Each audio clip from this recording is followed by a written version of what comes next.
ओम शांति। आज हम सुनेंगे भगवान के महावाक्य, जिसको हम मुरली कहते हैं। तो संडे की मुरली है, तो ये रिवाइज है 16/2/88 का। मधुबन अव्यक्त बाप दादा। सदा उत्साह में रहकर उत्सव मनाओ, सदा उत्साह में रहकर उत्सव मनाओ।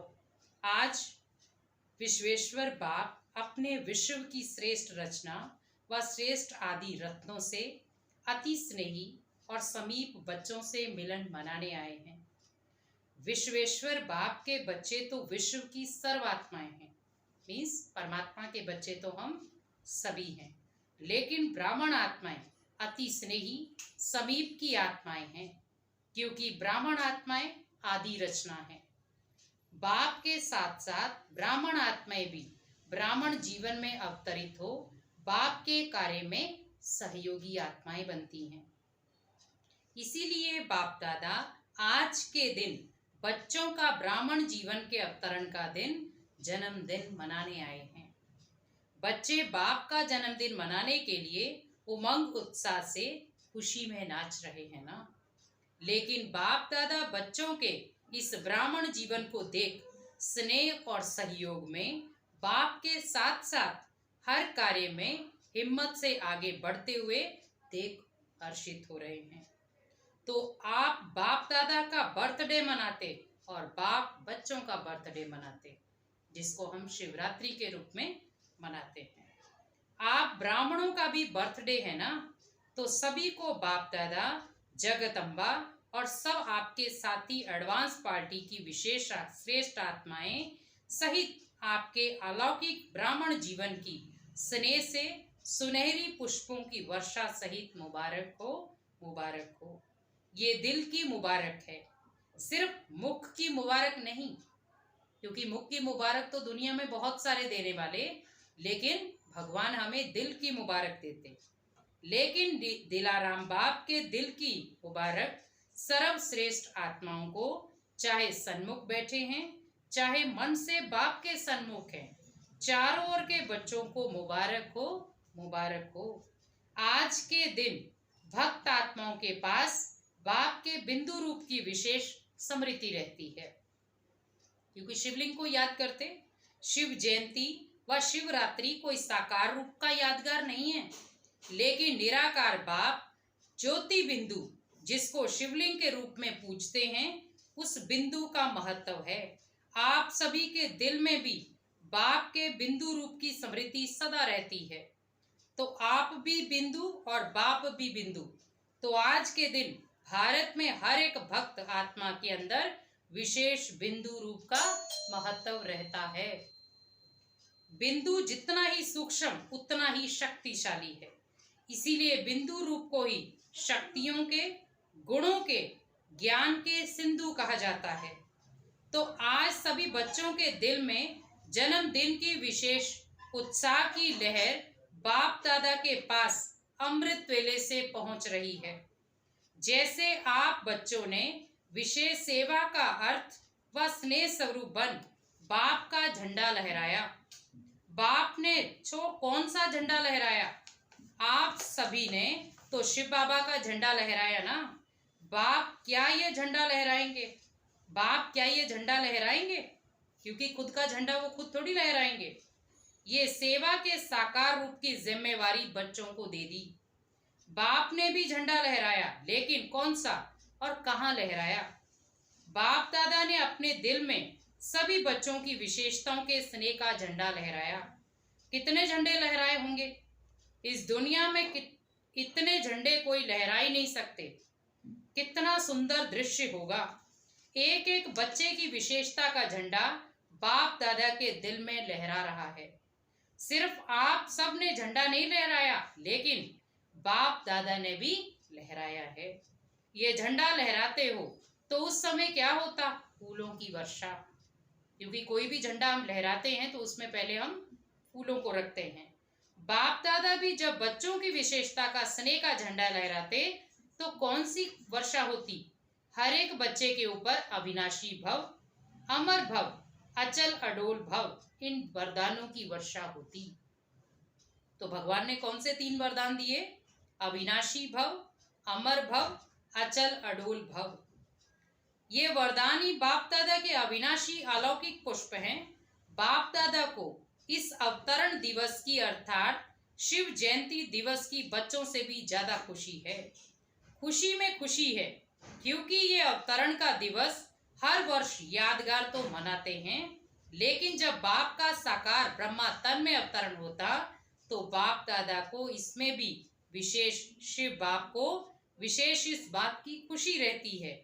कितने समय से अपने समीप स्नेही बच्चों से अलग परम धाम में रहते, चाहे परम धाम में और आत्माएं रहती भी हैं, लेकिन जो पहली रचना की आत्माएं हैं, जो बाप समान बनने वाली सेवा के साथी आत्माएं हैं, वे कितने समय के बाद अवतरण होने से फिर से आकर मिलती हैं। क्योंकि भगवान से हम बहुत समय तक दूर रहे, फिर भगवान से हम आकर मिलते हैं। कितने समय की बिछड़ी हुई श्रेष्ठ आत्माएं फिर से आकर मिलती हैं। अगर कोई अति स्नेही बिछड़ा हुआ मिल जाए तो खुशी में विशेष खुशी होती है ना। अवतरण दिवस अर्थात अपनी आदि रचना से फिर से मिलना। आप सोचेंगे हमें बाप मिला और बाप कहते हमें बच्चे मिले, तो बाप को अपने आदि रचना पर नाज है। आप सब आदि रचना हो ना, क्षत्रिय तो नहीं हो, सिर्फ सूर्यवंशी आदि रचना है। ब्राह्मण सो देवता बनते हो ना, तो ब्राह्मण आदि आत्माएं आदि रचना है। अनादि रचना तो सब है, सारे विश्व की आत्माएं रचना है, लेकिन आप अनादि और आदि रचना हो तो डबल नशा है ना। आज के दिन बाप दादा विशेष एक स्लोगन दे रहे हैं। आज के दिन को उत्सव का दिन कहा जाता, शिवरात्रि व शिव जयंती उत्सव मनाते हैं। उत्सव के दिन का यही स्लोगन याद रखना कि ब्राह्मण जीवन की हर घड़ी उत्सव की घड़ी है, क्योंकि हमें भगवान से कुछ नया सीखने को मिलता है रोज, जिसको हम भगवान के महावाक्य कहते हैं। ब्राह्मण जीवन अर्थात सदा उत्सव मनाना, सदा उत्साह में रहना और सदा हर कर्म में आत्मा को उल्लास दिलाना। तो उत्सव मनाना है, उत्साह में रहना है और उत्साह दिलाना है। जहाँ उत्साह होता है वहाँ कभी भी किसी भी प्रकार का विघ्न उत्साह वाली आत्मा को उत्साह से हटा नहीं सकता।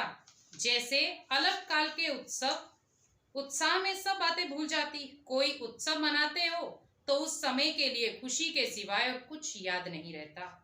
तो ब्राह्मण जीवन के लिए हर घड़ी उत्सव है, अर्थात हर घड़ी उत्साह में है। तो और कोई बातें आएंगी क्या? कोई भी हद के उत्सव में जाएंगे तो वहाँ क्या होता है? नाचना, गाना, खेल देखना और खाना, यही होता है ना। क्योंकि दुनिया के जितने भी फंक्शंस होते हैं तो यही चीजें होती। तो ब्राह्मण जीवन के उत्सव में सारा दिन क्या करते हो? सेवा भी करते हो तो खेल समझकर करते हो। ये बोझ लगता है। आजकल की दुनिया में कोई भी अज्ञानी आत्माएं थोड़ा भी दिमाग का काम करेंगी तो कहेंगी हम बहुत थक गए, दिमाग के ऊपर काम का बोझ बहुत है, क्योंकि हमने भगवान को काम को सौंपा ही नहीं था, इसीलिए वो हमारे दिमाग के ऊपर बर्डन के रूप में आ गया। इसलिए कोई भी कार्य हो पहले भगवान को अपना साथी बनाओ ताकि वो हल्का हो जाए कोई भी काम। और आप सेवा करके आते हो तो क्या कहते हो? सेवा का मेवा खा के आए हैं, क्योंकि जितने बड़े से बड़ी सेवा के निमित्त बनते हो उतना ही सेवा का प्रत्यक्ष फल बहुत बढ़िया और बड़ा मिलता है। तो प्रत्यक्ष फल खाने से और ही शक्ति आ जाती है ना, खुशी की शक्ति बढ़ती। इसीलिए चाहे कितना भी शरीर का सख्त कार्य हो, वह प्लान बनाने का दिमाग का कार्य हो, लेकिन आपको थकावट नहीं होगी। रात है व दिन है ये पता नहीं पड़ता है ना। अगर घड़ी आपके पास नहीं होती तो मालूम पड़ता है कि कितने बज गए। लेकिन उत्सव मना रहे हो ना, इसीलिए सेवा उत्साह दिलाती और उत्साह अनुभव कराता है।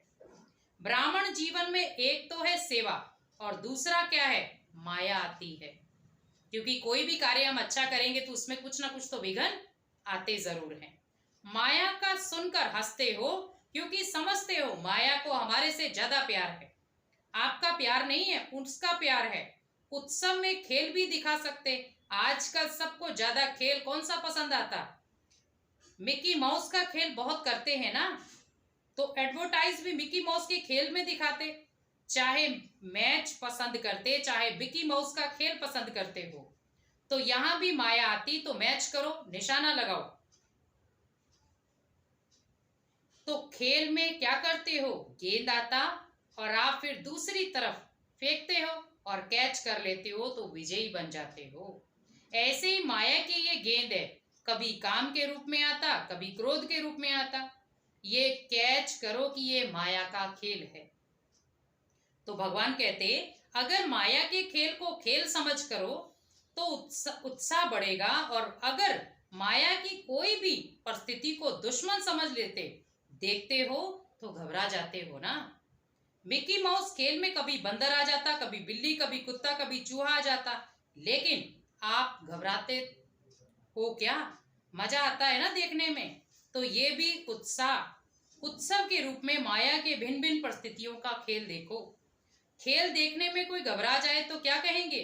खेल देखते देखते भी कोई सोच ले कि गेंद मेरे पास आज आ रहा है, मेरे को ही ना लग जाए, तो खेल देख सकेंगे? तो खुशी और मजे से खेल देखो, माया से घबराओ नहीं। क्योंकि अगर क्रिकेट वाला भी सोचे कि मान लो मेरे पास गेंद आएगी और मेरे शरीर को वो खराब करेगी या चोट पहुंचाएगी, तो कभी नहीं वो खेल सकता। एक मनोरंजन समझो, तो एक मनोरंजन समझो, चाहे शेर के रूप में आ जाए, घबराओ नहीं। यही स्मृति रखो कि ब्राह्मण जीवन की हर घड़ी उत्सव है, उत्साह है। उसी के बीच से ये खेल भी देख रहे हैं, खुशी में नाच भी रहे हैं, और आप बाप के ब्राह्मण परिवार की विशेषताओं के गुणों के गीत गा रहे हो, और ब्रह्मा भोजन भी मजे से खा रहे हो। क्योंकि भगवान के घर में जो भी भोग बनाते हैं, तो बाबा ने कहा ना, पहले भगवान को स्वीकार कराओ, उसके बाद खुद स्वीकार करो। तो आप जैसा शुद्ध भोजन, याद का भोजन, विश्व में किसी को भी प्राप्त नहीं है। इस भोजन को ही कहा जाता दुख भंजन भोजन। याद का भोजन सब दुख दूर कर देता, क्योंकि शुद्ध अन्न से मन और तन दोनों शुद्ध हो जाते। क्योंकि हम दुनिया में मान लो हम प्रसाद लेने जाते हैं मंदिर में, तो हम कितना उसको संभाल कर रखते हैं, लेकिन वही घर में खाना है तो उसको हम फेंक देते हैं। तो दोनों चीजों में अंतर है। अगर धन भी अशुद्ध होता आता, तो अशुद्ध धन खुशी को गायब कर देता, चिंता को लाता। तो जितना अशुद्ध धन आता, माना धन आएगा 1,00,000, लेकिन चिंता आएंगी पद्म गुणा, और चिंता को सदैव चिता कहा जाता है। तो चिता पर बैठने वाले को कभी खुशी कैसे होगी? और शुद्ध अन्न मन को शुद्ध बना देता, इसीलिए धन भी शुद्ध हो जाता। याद के अन्न का महत्व है, इसीलिए ब्रह्मा भोजन की महिमा है। क्योंकि परमात्मा भोजन किसके माध्यम से स्वीकार करता? ब्रह्मा के माध्यम से। तो इसको हम क्या कहते हैं? ब्रह्मा भोजन। अगर याद में नहीं बनाते और खाते, तो ये अन्न स्थिति को ऊपर नीचे कर सकता है। याद में बनाया हुआ और याद में स्वीकार कराने वाला अन्न दवाई का काम करता और दुआ का भी काम करता। याद का अन्न कभी नुकसान नहीं कर सकता, इसीलिए हर घड़ी उत्सव मनाओ। माया किस भी रूप में आए, अच्छा मोह के रूप में आती तो समझो बंदर का खेल दिखाने लिए आई है। खेल को साक्षी होकर देखो। चाहे माया के चक्कर में, स्वयं माया के चक्कर में ना जाओ, ओनली खेल देखो। चक्कर में आते हो तो घबराते हो। आजकल छोटे छोटे बच्चों को ऐसे मनोरंजन के खेल कराते, ऊंचा भी चढ़ाएंगे, नीचे भी लाएंगे। तो ये मनोरंजन है, खेल है, कोई भी रूप में आए। ये मिकी माउस का खेल देखो, जो आता है वह जाता भी है। माया किसी भी रूप में आती तो अभी अभी आई और अभी अभी गई। आप माया के साथ श्रेष्ठ स्थिति से चले ना जाओ, माया को आने दो। आप उसके साथ क्यों जाते हो? खेल में होता ही ऐसे है, कुछ आएगा, कुछ जाएगा और कुछ बदलेगा। अगर सीन बदली ना हो तो खेल अच्छा ही ना लगे। माया भी किसी रूप में से आ जाए, सो भी सीन आती है तो बदली जरूर है, क्योंकि बदल रही है ना वो चीजें। तो सीन बदलती रहे, लेकिन आपकी श्रेष्ठ स्थिति नहीं बदले। कोई भी खेल में कोई पार्ट बजाया तो आप भी उसके साथ ऐसे ही भागने व दौड़ने लग ना जाओ। तो लग जाते हो क्या? मान लो कोई प्लेयर है, वो खेल रहा है, तो आप ओनली उसको खेल को देखे, खुश होते हो, उमंग उत्साह में आते हो, मेरे खेलते हो। परम पिता तो देखने वाले तो सिर्फ देखते रहेंगे ना, तो माया नीचे गिराने के लिए आए या कोई भी स्वरूप में आए, लेकिन आप उसका खेल देखो। सदा कैसे नीचे शिव गिराने के लिए आई, उसके रूप को कैच करके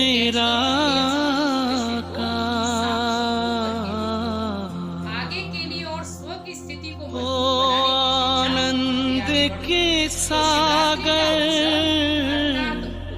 तेरी महिमा अपरंपार। क्योंकि आप सोच रहे होंगे शिवरात्रि तो बहुत दूर है, लेकिन भगवान कहते हैं कि बच्चे हर दिन क्या है, उत्साह के रूप में मनाओ, क्योंकि त्योहार आते मेरे तो हम एक परम दिन का उत्सव पिता मनाते, लेकिन भगवान के बच्चों के लिए हर दिन एक उत्सव के समान। इस श्लोक को मेरे सदा याद रखना परम और पिता करते रहना। परमात्मा सदा शिव निराकार। परम पिता परमात्मा सदा शिव निराकार।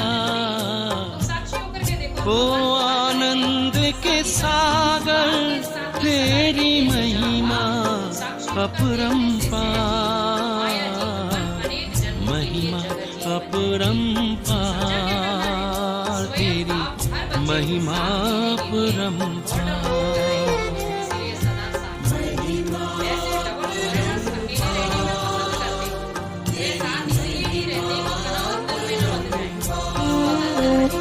मेरे परम पिता परमात्मा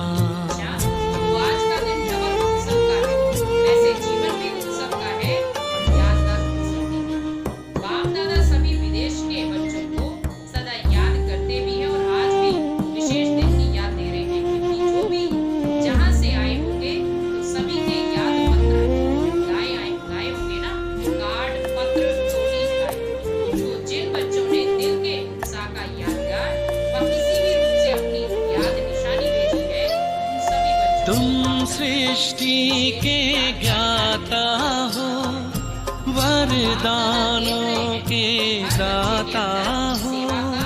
तुम सृष्टि के ज्ञाता हो, वरदानों के दाता हो। हम तुमको पाकर पाए,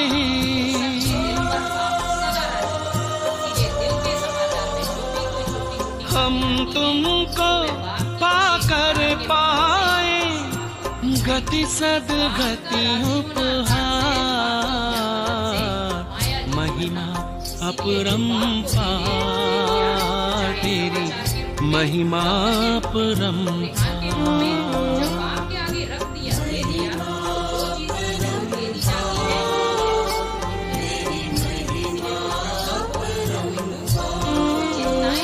मेरे परम पिता परमात्मा। इसीलिए यही याद रखना कि मैंने बाप के आगे रख दी अर्थात दे दी। बाकी विदेश में उमंग उत्साह की लहर ऊंची चढ़ी।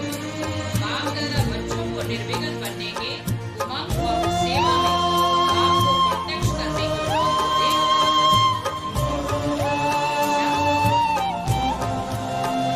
सदा अनादि और आदि रचना के रूहानी नशे में रहने वाले, सदा हर घड़ी उत्सव में समान बनाने वाले, सदा याद और सेवा के उत्साह में रहने वाले, सदा ओंकारेश्वर सर्वेश्वर सदा मुक्तिदाता मुक्तेश्वर।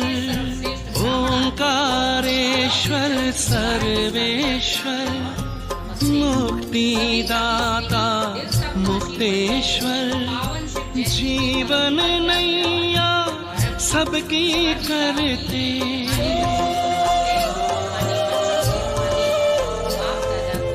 जीवन नैया सबकी करते, भवसागर के पार। महिमा अपरंपार तेरी महिमा अपरंपार।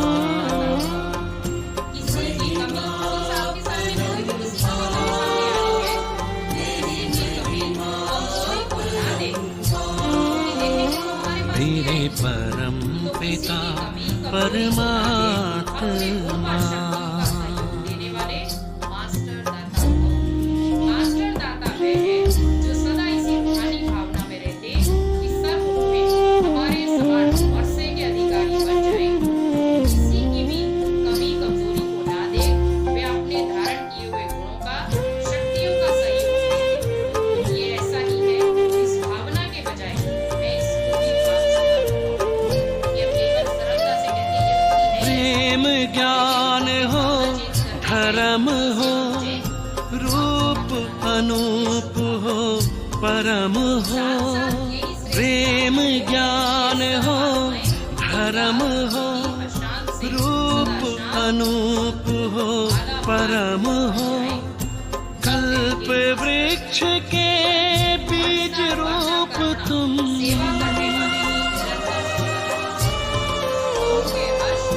कल्प वृक्ष के बीज रूप तुम, इस जगत के सार।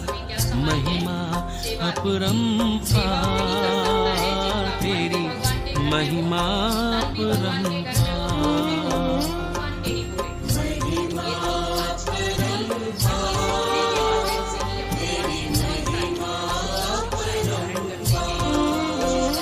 मेरे परम